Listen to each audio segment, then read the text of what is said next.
Why would anyone fly halfway around the world to vandalize a small memorial in California? Because that memorial keeps a memory alive that Beijing spent 37 years trying to erase. 37 years on, June 4th has not been forgotten. From New York to Paris, hundreds of pro-democracy activists marched in the streets. People who lived through Tiananmen massacre held their own memorials.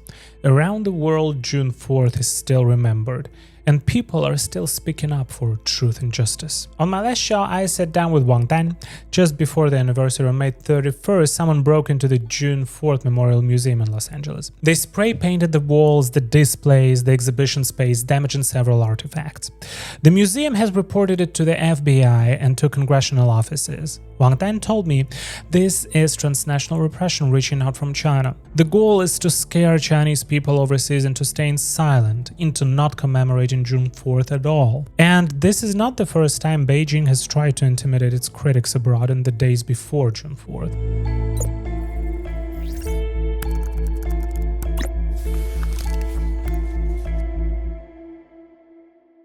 Out in the Southern California desert, the sculptor Chen Weiming established the Freedom Sculpture Park. A June 4th memorial, a goddess of democracy, a statue of Tiananmen, a relief carving of the Tiananmen massacre surrounded by works attacking the CCP and the systems it props up. The whole point of the park is to use art to preserve the history Beijing most wants erased. And over the years it has been hit again and again. Sculptures vandalized, an RV set on fire, several of the dogs living on the grounds poisoned and killed. Almost every time it happened right before June 4th. Wang Dan's museum keeps June 4th alive through artifacts, photographs, clothing, exhibits. Chen Weiming's park does it through sculpture and public art, planting the memory of June 4th directly in American soil. So, when Beijing or its allies come to these places, the exhibits and the statues were never really the point. What they want to destroy is the memory. Any evidence that proves that the CCP once massacred its own people. Inside China, they already control the textbooks, the internet, the media. So an entire generation grows up with almost no way to learn what happened. That isn't enough for them. They want to control how the rest of the world remembers it too. So this goes further than scaring Chinese people overseas. Beijing wants to reach inside democracies and break them from within until the very systems meant to protect democracy activists stop working. And of course, Beijing doesn't stop at scaring people. It leans on entire governments. Country by country, it uses the political and economic weight it has built up to pressure other states into handing dissidents back. Thailand, Egypt, Malaysia, Saudi Arabia, Tajikistan, every one of them has sent Uyghur people back to China. Turkey used to be a refuge. It has turned into something closer to a grey prison. The Turkish government has started tagging Uyghurs with vague restriction codes, labels like G87 that brand a person as a public safety threat. Once that label is on you, your residency gets cancelled, your visa gets refused, you get sent to a removal center, handed a deportation order. On paper, Turkey has signed the Refugee Convention, the Convention Against Torture, and the European Convention on Human Rights. All of these international covenants say plainly that you cannot send someone back to a place where they face persecution. In practice, the courts and the immigration offices look the other way. They refuse to admit there is any persecution happening in Xinjiang at all. And this is happening in Britain too, right in the open.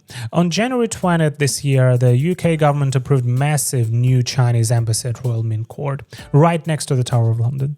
It would be China's largest diplomatic outpost in Europe. Exiles and dissidents fear what it could really become. A listening post for Chinese intelligence, and a base for intimidating the very people who fled there. The site sits close to London's financial district and the fiber optic cables running underneath it. And British media have reported the complex would include 208 secret basement rooms near these cables.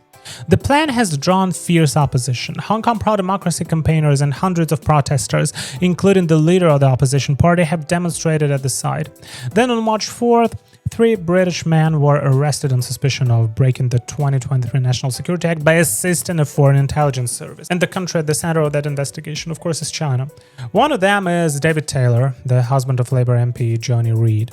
The other two, Matthew Applin, a former Labour press officer, and Steve Jones, a former Welsh government advisor, both move in Labour and Welsh Labour circles. All 3 of them were later released on bail while the investigation continues. And approving that super embassy means one thing for the dissidents, Uyghurs, Tibetans, and Hong Kongers living in the UK.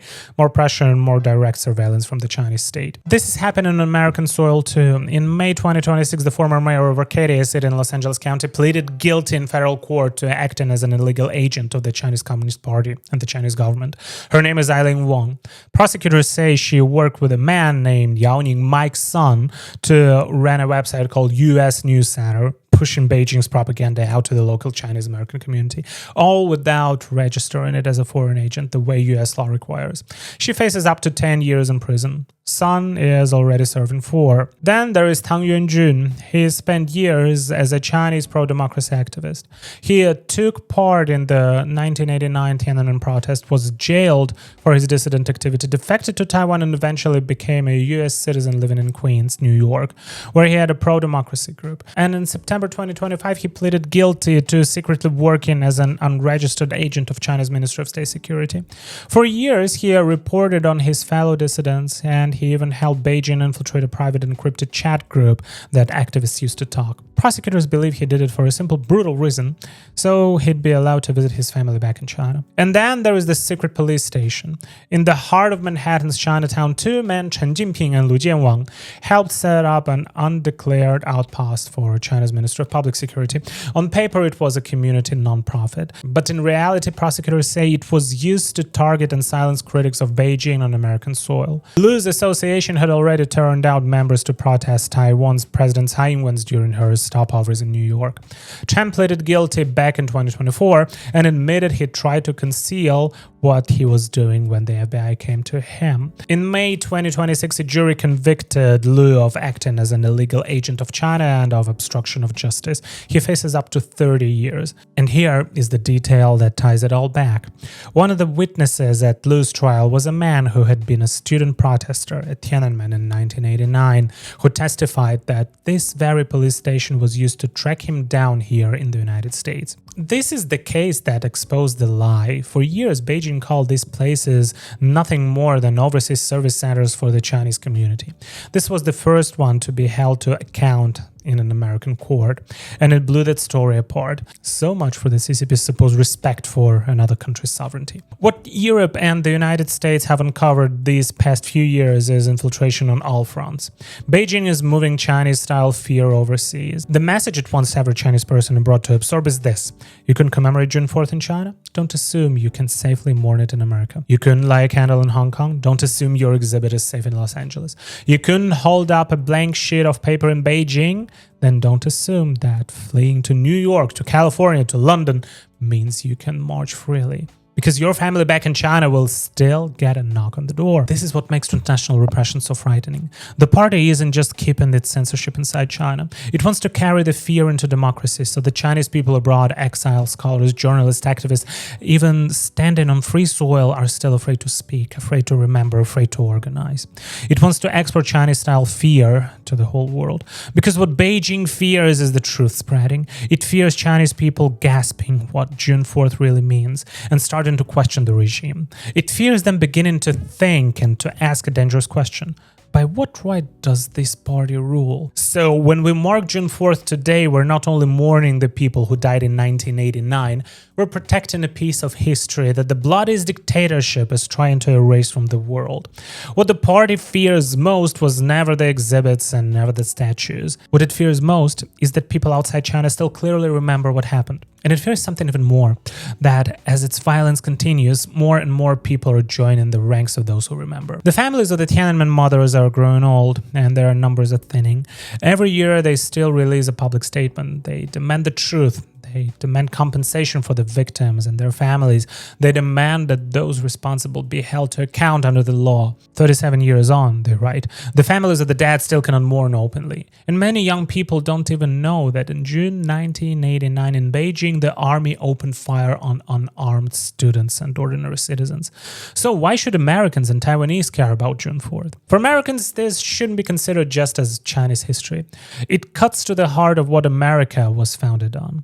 This country was built to resist tyranny, to throw off the grip of a distant power that ruled without consent. So when a foreign authoritarian government brings intimidation, surveillance, infiltration, and repression onto American soil, when it vandalizes a memorial and threatens dissidents inside the United States, That is a direct challenge to American freedom, to American sovereignty, and to the very idea this country was built on. For Taiwanese, June 4th is the clearest warning there is. If the CCP was willing to answer its own students and citizens, people who simply asked reasonable questions and called for reform, with tanks and live rounds, then no one in Taiwan should hold any illusion that unification would leave their freedom and democracy intact. To understand June 4th is to understand exactly how Beijing treats anyone who wouldn't fall in line. Tiananmen was never only China's story. It is a reminder to the whole world that freedom, truth, and democracy are never guaranteed. And as long as Beijing keeps exporting fear and intimidation, we cannot afford to forget June 4th. Thank you for watching. If you liked the video, please press like, subscribe, and share. This is Stan. I see you in the next one. Bye-bye.